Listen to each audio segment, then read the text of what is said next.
Recorded at Drake Media Studios in New York. Welcome to Conversations with Verdel Jones.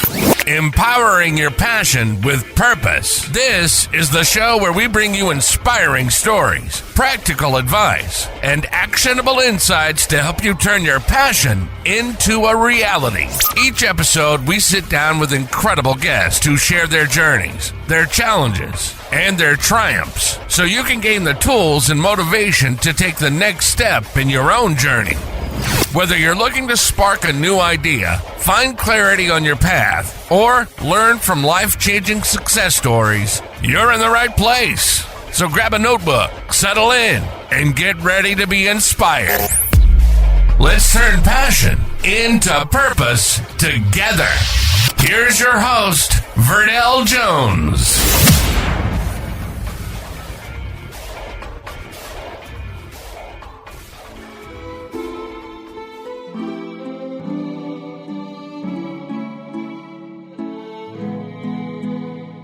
Today's episode is brought to you by Share, Inform, Enlighten, which empowers individuals and communities through diverse perspectives, literacy promotion, and essential resources. From thought-provoking discussions to life-changing workshops and scholarships, we inspire growth, creativity, and connection. Join us in making a difference, one story, one skill, one step at a time. To learn more, visit our website at shareinformenlighten.org. Welcome to Conversations with Verdel Jones. We are about turning your passion into purpose, turning your passion into action, living with intention, and making an impact. I'm your host, Verdel Jones, and I'm thrilled that you have joined us. Let's get started. Today we welcome Sensei Darren, and in 2015 he founded Sensei Darren Bullyproof LLC. It was driven by his belief in the importance of a strong role model for children facing challenges. Now he's bringing that powerful message to schools with his Sensei Darren's Bullyproof program. So welcome, Sensei Darren. Thank you. Thank you for Glad being to be here. Yeah, absolutely. So let's get into it. I saw some of your Instagram posts with working with kids, and so I want to hear all about that. So what inspired you first to, to create the Sensei Darren Bullyproof program, and what impact have you seen it having with children? Okay, so real quick, I grew up in Brooklyn, New York, the youngest of three, single mother, and I was, the baddest kid out of the bunch. So it was recommended that my mother put me in martial arts, right, by a friend of hers. So she put me in this martial arts school, and I was bitten with the bug. But the school only stayed there for like 2 years in the community center, and it moved. But from then on, I always had a love for the martial arts. Fast forward, my son is born, right? Now my son is 30 years old. My son is born, and I put him into the martial arts because I wanted to, continue training. Right. So he's training, then I'm training. I have cousins that train. Martial arts is a way of life for me. And in the back of my mind, growing up in Brooklyn, I always felt like if I had a strong father figure in my life, things would have been different for me. So I'm training in martial arts. I'm showing up in my son's life. I started, I'm bringing him to tournaments, and it's born. Fast forward even further, I'm going to a church at the time. I was going to the church for maybe 5-6 years straight, and the pastor, God rest his soul, knew I was a martial artist. Him and his father kept telling me about creating a school, some type of school. I don't know why they saw that in me, because a lot of the security that surrounded him were martial artists that I knew, right? So I don't know why they wanted me to do that. Right. But he kept saying, I feel like it's your calling, it's your calling. Wow. Going even further, I'm working in a corporate environment. I'm an accounting professional. I'm rising through the ranks of the corporate world. And I'm at a job for 13 years. I get laid off because they outsourced. So, but I got a great severance package and all, so then it hits me.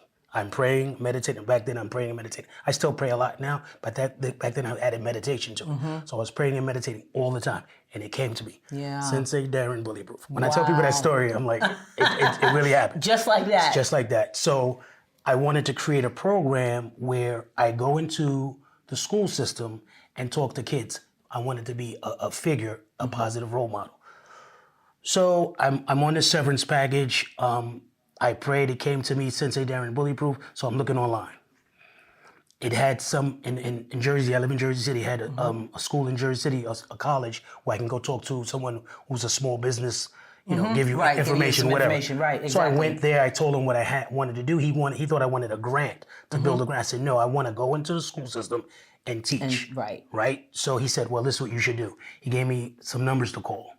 He said, call these people. Long story short, I called a person that was the director of Department of Rec in Jersey City, a brother, and I called the number about 10 days straight. I don't know why I kept calling that number. The secretary called me back, and they wanted to meet with me. I went down there, I rode my motorcycle, I went talked to them. It was supposed to be a half-an-hour meeting. We stayed there for an hour and a half. I told them, just like I'm telling you, I want to go into school. I'm a 6th degree. My name of my company is Sensei Darren. I'm really a Shihan in my system. That's a 6th degree black belt, but I just call myself Sensei Darren. Okay. Right, so I'm telling him what I want to do. I want to talk to the kids. I want to show I was ready to the father, my whole vision. He's like, this is great. He says, I'll be in touch. I go home. I get a call a couple of days later from the secretary. We want to put you in the after-school program. Oh, wow. So they said, do you have your vendor's license? I'm like, what is that? I'm a black, but I know how to teach. Right. So long story even shorter, I get all of the paperwork done. Yes. Send it to them. They put me on the roster. And now I'm in Jersey City teaching at these after-school programs. Got it. Now the name gets out. People are like, this guy is wonderful. This guy is wonderful. I'm good with the kids. It's just a natural attraction that the kids have to me. I really like teaching the young boys because that's my vision. Yes. But the girls take to it too. So I do a class one day and I'm telling people, create the curriculum. No one's supposed to touch you. The premise, my tree of my company is bullyproof. Right. But, the tree. But the branches are communication, self-respect. So within that, the bully-proofing, it's all of that. All principles so in there. A lot of times we don't even get to do the punking and kicking part because I'm talking. Yeah. So I'm telling these girls, there's a group. I'm telling the girls, no one should touch you. Long story short, someone in that class heard that. And someone in her household was touching her. So they told the principal, they told the guidance counselor. So the principal called me and said, I want to thank you for this program. And from there, it just started growing. Right. So then I move into teaching at the Mary Bethune Center in Jersey City. I do a boot camp class there. I do self-defense class. And I'm continuing to work. But I go back into corporate. So I'm still working in corporate and I'm doing well. So I'm still teaching classes on the side, but I'm not. My dream is to ultimately build this. You want to do. To build this. So I meet a woman that I'm dating now, Elena. I don't really talk to her about the whole martial arts. She knows I train. She knows I work out, but we're not really discussing my dream like that because I'm just meeting her. Right. She finds out and we're talking. Long story short, she's a marketing exec type, right? Okay. She has very great marketing skills. So she's like, why don't you do a women's self-defense at my gym? I said, okay, why not? I'm doing them all the time. I'm still working. Right.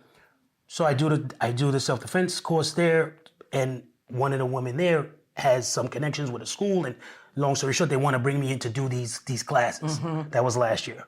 I start doing the classes, and it's a hit. Wow. Right? The principals like it, the kids like it, and again, it's not a kicking and punching type thing. Right. We're talking to them. We have breakdowns with the kids, and once they get comfortable with us, they're really talking to us about how they feel. And it's really something that I always wanted to do. I do it like this. It's like I wanted to be able to go somewhere and talk like that. My mother was great, but she's old school. Just come here and do what I say. You know that type. There was no talking. It was no talking. It was no communication. Like I let my son talk, but I could not talk. So it's we let the kids talk and we build a safe space with them. And from here, this year we are in the Hempstead School District. Okay. And all the elementary schools, middle school. We did a seminar at the high school. So right now I'm growing the business. And it's doing really well. So you go to elementary schools and middle schools. Is that your primary? You said you were in a high school as well. And is it different for each grade level? Oh, it's different for each grade. So for the elementary school, they don't mind me. I bring pads and we have a team. They don't mind me letting them kick and burn off steam. It's fine. For the middle school, not so much. Yeah. Because they have enough bullying as it is. And a lot of times, a lot of those kids are fighting already. Right. So they don't want that. Gotcha. And nowadays, when the kids fight, they're streaming, they're filming video, it, and then they send the videos to each other. So they want more talking. They want more talking. With the older kids. We build a rapport with them, and they start talking. These kids really need someone to talk to. The high school, they don't want any kicking the punches. It's more of a seminar. Bullying. What are the effects of bullying, and how can bullying affect you? Have you been a victim of a bullying? And that kind of conversation. So what would you tell parents? Because I was an educator for 30 years, and I know that especially now with social media, it's always a problem, and you have a student that might be bullied. What would you advise for parents to support their kids if they're being bullied in school? Well, besides getting them some self-defense lessons, right? Because sometimes it just comes down to that. If a kid gets hit once, he'll get hit twice. He'll get 3 times. So at some point, he has to be able to defend himself, right? That is a bottom line. But you should be able to talk to your kid. But even doing that, sometimes kids are not comfortable talking to their parents. Sometimes the father, whatever the figure is, they're just not comfortable. So if you know your kid is being bullied, send them somewhere to learn how to defend themselves, right? Not start, but to defend themselves. Because if I defend myself in the cafeteria against Joe Bully, then Steve Bully will leave me alone. But if they see it, now you become what they call food.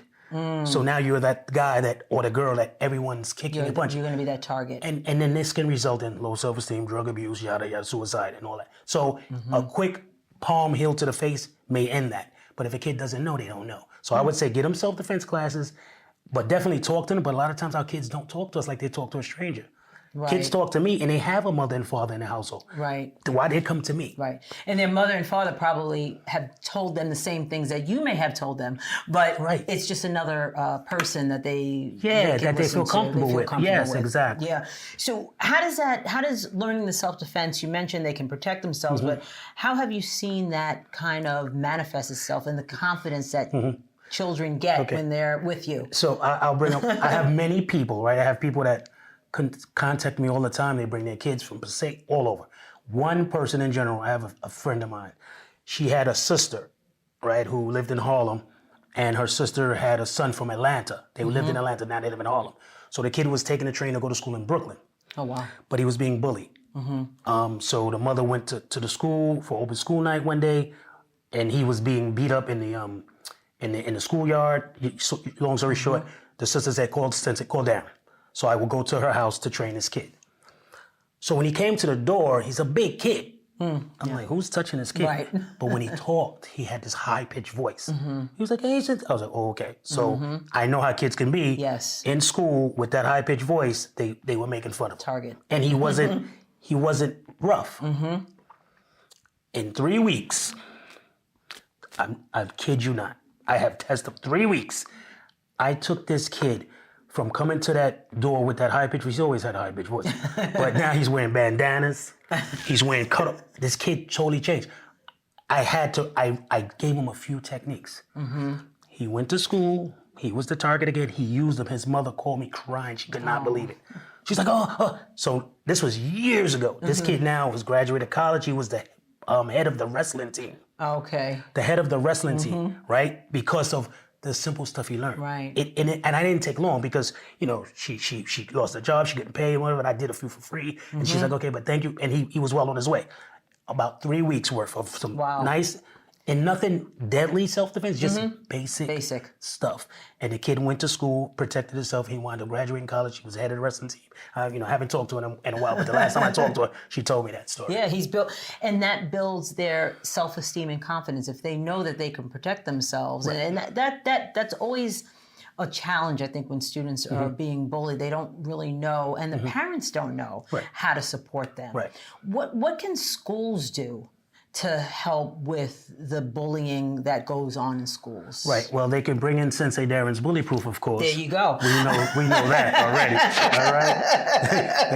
They can bring us in, and they need to bring in a program like ours that can talk to the kids, and we want to have continuity with it because we want to continue to see the same kids week after week after week, and they get comfortable, right? So when they get comfortable, they'll say certain things. When they say certain things, we go to the guidance counselor and we can intervene. They need to know that no one's supposed to touch you if you tell them no. Now, I always tell kids, if you're playing with Joe and Tom, you're playing, that's different. Because they always say, he's bullying me, they play a lot. I say, you guys are just playing.